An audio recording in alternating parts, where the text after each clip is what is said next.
You are watching an Al Bear review. Cue the music. Ah.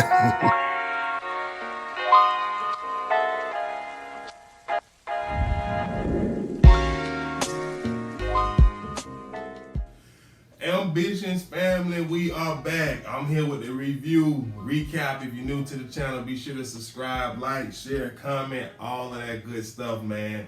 Happy Wednesday, you know the vibes. Let's get right into it. I do not like the direction that the show going in. This episode, I thought it was gonna be better. I did, considering they taking up that 10 o'clock slot on trying to replace Greenleaf, but I like the show, so I'm gonna watch it. So anyway, the show comes on with Amar trying to confront my boy Titus. She ended up slapping Titus, by the way.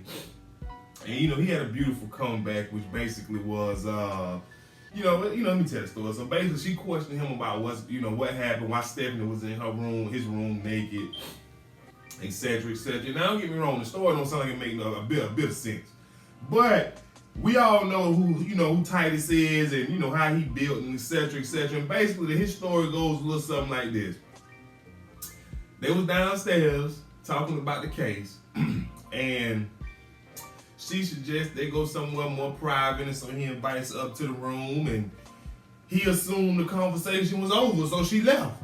He goes in the bathroom and he getting ready to take a shower or whatever, and he thought she left, and Stephanie being Stephanie, she gets naked and slipping his robe, and all of a sudden Amora come knock at the door. Amora don't believe it, so she slaps him, and she was like, "So you just gonna lie to my face?" And he was just like, "Oh yeah, kind of like what you did when you said you only made one mistake. I like to come back, Team Titus." But I ain't really feeling it though. You know what I'm saying? That the story don't make a bit of sense. He proclaiming that him and Stephanie didn't do nothing. Okay, cool, fine. But honestly, I'm not really even interested in that storyline. So moving on. Then the camera or the show immediately flips to Evan showing up to Thelma's place to be with Rondell. It wasn't, I don't know, they just lost their father. I was expecting more crying from one of them. Like Rondell cried throughout the episode, and I understand Evan feeling like he got to be the man of the family now that Pop is gone, and it's on, it's in his hands to make sure that the dad, this gets solved and get some vengeance or whatever the case is. So, but I don't know. When I was watching the show, I was just saying to myself, your dad just passed. Maybe just a little bit more grieving. And I'm not really relating it to real life. I'm just looking at it from the standpoint of this is a TV show. But he basically tells her like, "Look, let me handle Pop's murder. They call the Atlanta Police Department. Pop's murder is the top priority." He tells the police chief on the scene that exactly, etc. etc. So moving on, Bella, she going through the apartment looking for Hakeem, and basically she finds out that he's missing, and she calls Evan. So Evan comes over. Evan don't know what to think. He's throwing out the theories that it could be Broderick. Evan don't know what to think. Now that Bella telling her Hakeem has been missing, kidnapped, and left a note, he's thinking it was Broderick or Roderick or whatever the ex-boyfriend name. She was like, "No, he wouldn't do that. Last time I seen him was when we crossed him. He's not built like this." I'm telling you, it's not him, right? Now, part of me believe it was Roger, because what better way to get back at Bella and Mayor Lancaster? But later in the show, he gets a text message to let him know that, Broderick, it wasn't him. He's clean. He had an alibi or whatever the case is. So there's that. Then he kind of accused Bella because lately she's been on her blackmailing tour. But we knew it wasn't Bella. She was getting busy or whatever the case is while the boy went missing. So, yada, yada, yada. So Bella then calls up her homegirl. I do not know that little girl name, and I really don't want to know her name, but obviously now I'm going to have to learn her name. We find out later in the show that her best friend that she called over to console her, to fit for a dress and all this, is actually the one behind the kidnapping. And let me tell you, I'm just not here for that storyline. I'm just not. Because we introducing another character that last season your job was to just stand up. You was an extra. Stand up, put the dress on, that's it. But now you want to kidnap, I don't know, but I had a theory that it was Papa Carlisle, Stephanie's father, who was behind the kidnapping as well as the murder of Senior. But hopefully he connected to this girl some kind of way, because I do want to be right about that, by the way. But anyways, I'm just not happy, with the way the storyline going. We ain't got time for a best friend to be kidnapping, a child for $1 million.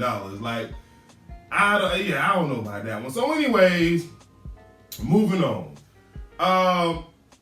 Evan gets a call that lets him know that Daphne is still alive, because last season he was supposed to go meet up with her. They had a nasty, and she was passed out or whatever, and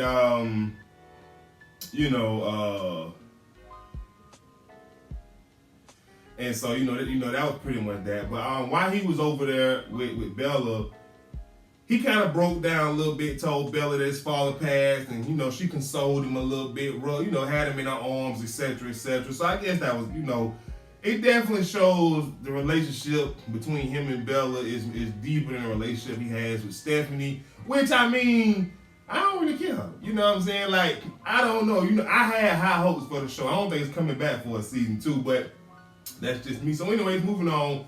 Back at Thelma's place, Ken tries to come visit Rondell. I'm gonna just wrap all this up in one scene. Let me wrap the Ken stuff up. So Ken really cares about Rondell. He does. He's checking on Rondell, making sure she good, yada, yada, yada. Doing what I guess a boyfriend or a friend boy is supposed to do. But later in the episode, I guess we didn't see it. Ken had an interview on TV, and he hinted at running for mayor. So he shows back up to Thelma's place. And, I forget Bella Mom's name at the moment, but she tells Ken as soon as he walk in, now is not the time. I guess she's seen the interview, and so she goes in the back, and him and Rondell sit down and talk, and she asks him what was she talking about, and he tells her, like, I had an interview and maybe I hinted at the possibility of running for mayor. And Rondell just like, oh, no. Daddy, Evan, they both was right about you. You trying to run for mayor with my family going through this, and now you trying to run against my brother for mayor? Like, now I will go out and say this. Hey, listen, it does look very suspicious. However, he ain't really doing himself no favors by trying to run against Evan in a time where his father has just been killed. Let's be serious. Anytime, especially, with local elections, anytime somebody has, passed away in the family of significance, it kind of boosts your ratings or your approval ratings and things of that nature, because you become more likable, you become more relatable. So, he can't really use this to his advantage, but I understand where Rondell coming from when she's upset about hearing this news. Like, my daddy just got murdered, and you trying to run for mayor against my brother? So that's the Ken storyline. So let's rewind. So Amora pays Rondell a visit as well. Rondell is downstairs shining up Senior's shotgun, and so Amora comes in, give her some words of encouragement, tells her, killing Senior's killer is not gonna bring him back. And what people don't realize is, don't nobody care about going to jail after you done murdered somebody of significance to them. We know that murdering somebody else is not gonna bring them back, but vengeance is what people are looking for. And if you I understand, listen, nobody want to go and sit inside of a jail cell and rot. Understandable, but vengeance is it makes you feel good for at least a split second about somebody murdering your loved one. So y'all need to stop with all that. So Rondell goes upstairs because Stephanie comes, and obviously early in the episode, Rondell lets Stephanie know she got something to do with this. She don't want her to be, a part of nothing. This is all Greg Peters and her doing.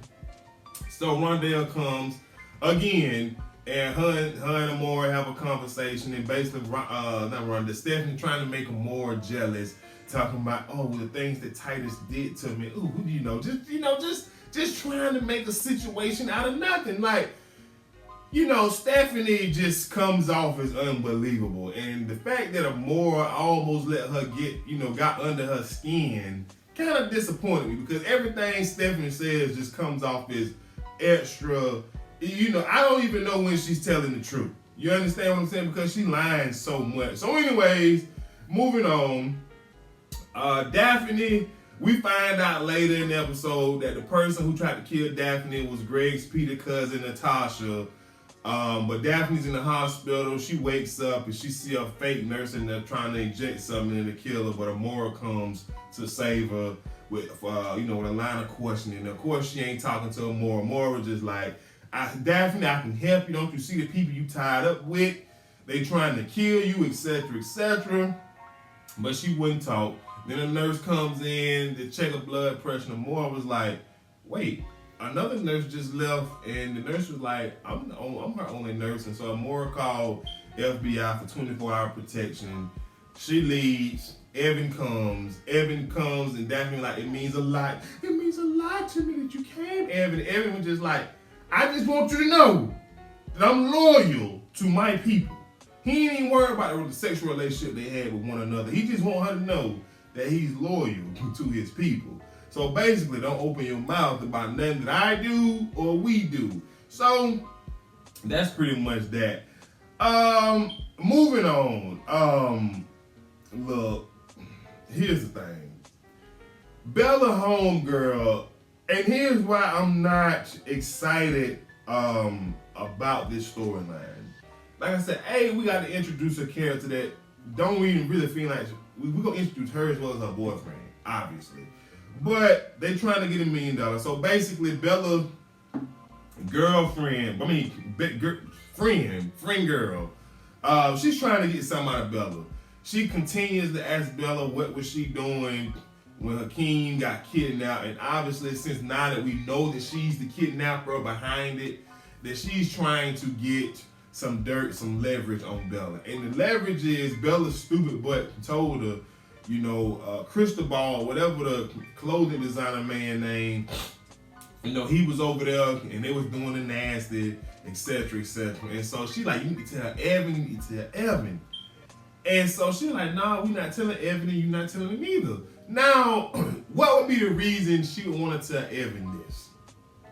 I don't know. I truly don't, because at the end of the day, you want your $1 million. You don't care what Evan knows, what Evan don't know.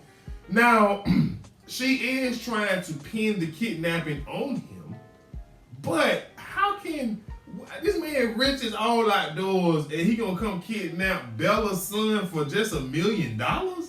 Like, what? That's ridiculous. Like I said, that. You a billionaire or a millionaire ain't gonna kidnap somebody for $1 million. If they gonna do any type of kidnapping, you gonna pay more than that.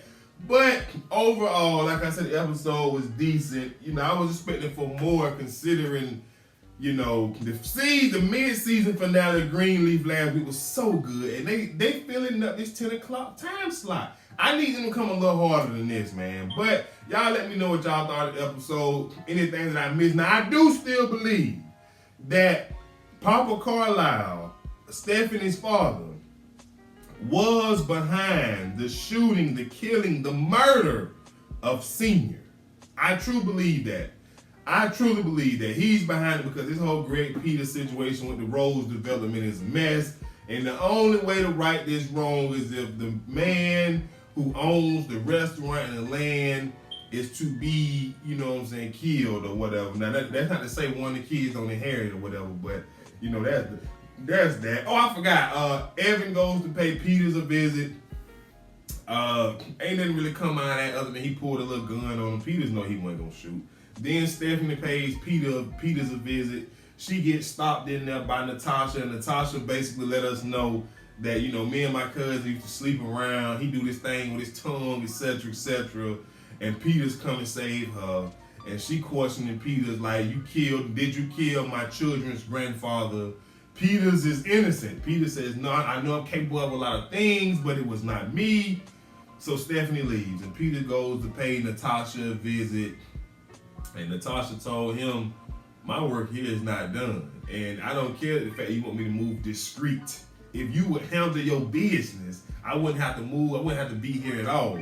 So she admits to him that she got the kill that finished the job with Daphne, but I don't think, you know what I'm saying, she was behind the shooting or the murder of Senior. I believe it was Papa Carlisle. Now, if Papa Carlisle reached out to her to have her hitman do it, then, you know, she's associated with it. But that's my theory. But until next time, y'all let me know what y'all think in the comment section below on the show. You know, something that maybe I missed or whatever. But other than that, man, I'll holler at y'all good people later, man. Happy Wednesday. Peace.